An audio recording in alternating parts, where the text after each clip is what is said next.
Ito ang pinakamasakit na pangyayari sa buhay ng isang taong may pamilya. Dahil sabay kayong nangarap at nagplano para pumunta sa ibang bansa, pero sa hindi inaasahan ay may trahedya o aksidenteng mangyayari. Dahil isang kababayan natin Pilipina ang patay ng ma-hit and run sa ibang bansa, 2 araw matapos na ipagdiwang ang Pasko. Malungkot ang simula ng bagong taon para sa isang pamilya sa Ontario matapos mapatay sa isang hit and run ng isang international student. Ang pagluluksa ng naiwang asawa at panawagang suporta sa komunidad. Sa report ni Paula Saraza. Para ba, yung pagdating na doon, ang saya. Tapos palitan na ng sobrang lungkot. Parang naging bangungot yung mga pangarap namin dito. Mistulang bangungot sa tuwing binabalikan ni Daryl Salise ang mga pangyayari noong December 27. 2 araw lang kasi matapos ipagdiwang ang kanilang unang Pasko sa Canada, isang mapait na trahedya ang hinarap ng pamilya. Bandang 9:00 ng gabi nang sadyain si Daryl ng mga pulis para ipaabot ang balitang nabundol ang asawang si Eileen at kritikal na isinugod sa London Hospital. Pero makalipas ang 3 araw, binawian na ng buhay ang kababayan. Nang oras na parang lutang na ako, wala na. Yung ibang naisip ko, puntahan siya. Sinabi ng doktor na wala na talaga yung mga gamot na lang at yung mga machine na daw, life support na daw yung buong ng asawa ko.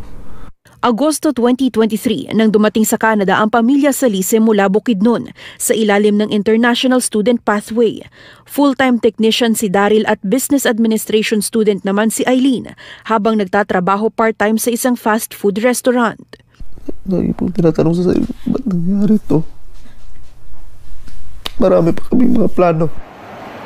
Ayon sa investigasyon, nagtamo ng matinding head injury ang kababayan mula sa hit and run sa kalye ng Juliana Drive at Norwich Avenue mag-aalas 7 ng gabi noong December 27.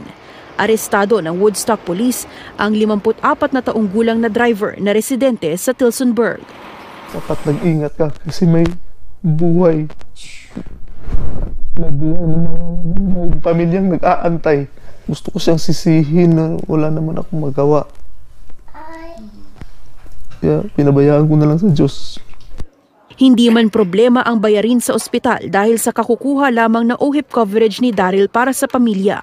Malaking hamon naman anya ang maipaliwanag sa 2 taong gulang nilang anak ang pangyayari. Lagi niyang sinasabi sa akin na Mama is coming home. Mama is coming home. Parang tinudurog yung puso ko eh. Na may inantay na sana hindi na talaga darating.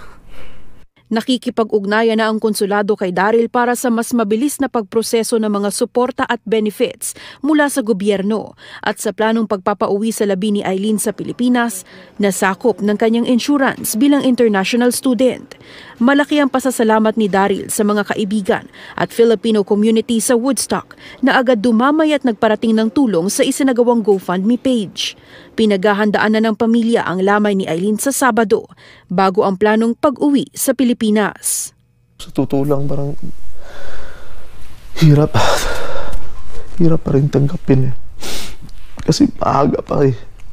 Napakaaga pa. Sa pinakahuling ulat ng Woodstock Police, updated na ang kaso ng 54 na taong gulang na driver na nakabangga sa kababayan, failing to stop at an accident causing death at careless driving causing death. Wala pang detalye kung kailan ito haharap sa korte. Ang kawawa sa ganitong pangyayari ay hindi lamang ang pamilya, kundi ang wala pang muwang na bata na kung paano niya ipapaliwanag na wala na yung nanay niya. Kaya sa mga kababayan ko sa ibang bansa ay mag-ingat tayo palagi at samahan lagi ng dasal lalo na sa araw-araw nating pamumuhay dito sa ibang bansa.